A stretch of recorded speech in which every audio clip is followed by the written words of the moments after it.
ഞാൻ ചെയ്തേക്കുന്ന കാര്യങ്ങൾ വെച്ച് നോക്കുമ്പോൾ നിങ്ങൾക്ക് എന്നെ ശരിക്കും അറിയില്ല എന്നിട്ടാ. ഞാൻ എൻ്റെ വീട് വെച്ചിട്ട് വീട് വിറ്റിട്ട് വേറെ ആൾക്ക് വീട് വെച്ച് കൊടുത്ത ആളാണ്. 15 വർഷം വാടക താമസിച്ചിട്ട് ഞാൻ വീട് വെച്ച്, ആ വീട് വിറ്റിട്ട് ഞാൻ 10 ലക്ഷം രൂപ മേലെ മുടക്കിയിട്ട് ഒരാൾക്ക് ഞാൻ വീട് വെച്ച് കൊടുത്തു, ഒരു ക്യാൻസർ പേഷ്യൻറ്റ്.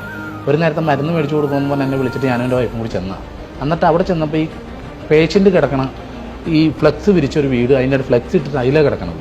എൻ്റെ വൈഫും ഞാൻ നമുക്കൊരു കട്ടിൽ വാങ്ങിച്ചുകൊണ്ട് വരാമെന്ന് പറഞ്ഞു. അങ്ങനെ ഞങ്ങൾ കട്ടിൽ വാങ്ങിക്കുമ്പോൾ വൈഫ് നമുക്കൊരു കുഞ്ഞു വീട് വെക്കാമെന്ന് പറഞ്ഞു. കാരണം 2 പെൺമക്കളാണ്, +1 +2 പഠിക്കുന്നത് മരട്ടിൽ ഇവിടെ തന്നെ. +1 +2 പഠിക്കുന്ന 2 പെൺകുട്ടി. ഇവർ ബാത്റൂമിൽ പോകണം എപ്പോഴാണെന്ന് അറിയാം, വെളുപ്പിന് 4 മണിക്ക് അല്ലെങ്കിൽ 3:30 എണീറ്റിട്ട് പറമ്പിൽ പോകണം, തിരിച്ച് പിന്നെ പോകണമെങ്കിൽ നൈറ്റ് എല്ലാവരും ഉറങ്ങുമ്പോൾ രാത്രി സ്ഥലത്ത് പോകണം. അപ്പോൾ വൈഫിൻ്റെ കൊണ്ട് ചേട്ടാ നമുക്കൊരു കുഞ്ഞു വീട് വെച്ച് കൊടുക്കാമെന്ന് പറഞ്ഞു. അങ്ങനെ വീട് വെച്ച് കൊടുക്കാമെന്ന് പറഞ്ഞപ്പോഴത്തേക്ക് ഞാനത് പറഞ്ഞു നമുക്ക് വെച്ച് കൊടുക്കാമെന്ന് പറഞ്ഞു. അപ്പോൾ അടുത്ത വീട്ടുകാരൊക്കെ വന്ന് ആൾക്കാരൊക്കെ വന്ന് നമുക്ക് എല്ലാവർക്കും കൂടി സഹകരിച്ച് വലിയ വീട് വെച്ച് കൊടുക്കുക. പിന്നെ ഒരു കല്ലെടുക്കാൻ ഒരാൾ വെച്ചിട്ടുണ്ടാവും, ഈ പിന്നെ ലേബർ ചാർജ് കൊടുക്കേണ്ടി വരില്ല എന്നൊക്കെ പറഞ്ഞു. ഫസ്റ്റ് കല്ലിട്ടെന്ന് എല്ലാവരും വന്നാൽ പിന്നെ ആരും വന്നില്ല. പിന്നെ ഞാനും വൈഫും എൻ്റെ ഈ പറഞ്ഞ പയ്യനും അദാനീസും വന്നു, അവനും മാത്രമേ ഉള്ളത്. അപ്പം ഞാൻ കോഴിക്കോട് ഇതിൻ്റെ ആണെന്ന് തോന്നുന്നു ഷൂട്ട് കിടക്കണം കോഴിക്കോട്. അപ്പോൾ ആ സമയത്താണ് ഞാൻ പറഞ്ഞു നിങ്ങൾ തറയിട്ടോന്നിട്ട് ഞാൻ അങ്ങോട്ട് പോയി. അപ്പം ഞാൻ എത്ര ലോഡ് കല്ലടിച്ചു എന്ന് ചോദിച്ചപ്പോഴത്തേക്ക് 14 ലോഡ് കല്ലടിച്ചിരുന്നു. ഒരു വീടൊക്കെ 14 ലോഡ് കരിങ്കല്ലിൽ അടിച്ചിരുന്നു.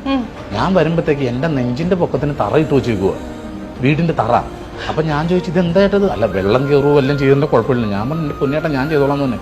അങ്ങനെ ഞാൻ തന്നെ നിന്ന് പണിത് 2 bedroom attached, bathroom, hall, kitchen, work area ഒക്കെ ആയിട്ട് ഒരു നല്ല വീട് അവർക്ക് വെച്ച് കൊടുത്ത് ഇപ്പം കുഞ്ഞുങ്ങൾ സുഖമായിട്ട് ടോയ്ലറ്റിൽ പോകും. അവർ കാര്യങ്ങൾ അവർ വിളിക്കാറുണ്ട്, വൈഫിനെ എന്നെ വിളിക്കാറുണ്ട്. നിങ്ങൾ എന്നിട്ട് വേറെ വീട് വെച്ചോ സ്വന്തം? ഞാൻ വാടകക്ക് ഇപ്പോഴും ഫ്ലാറ്റിൽ. അപ്പൊ നിങ്ങൾക്ക് സ്വന്തം വീട് വെക്കണ്ടേ? നമ്മൾ അത്രയും സെൽഫിഷ് അല്ല. ഞാൻ എൻ്റെ സന്തോഷം എൻ്റെ വൈഫിന്റെ സന്തോഷമാണ് ഞങ്ങളുടെ ലൈഫ്. ഞങ്ങൾക്ക് എല്ലാത്തിനും ഒരു ചോറ് മുമ്പിലാത്തി.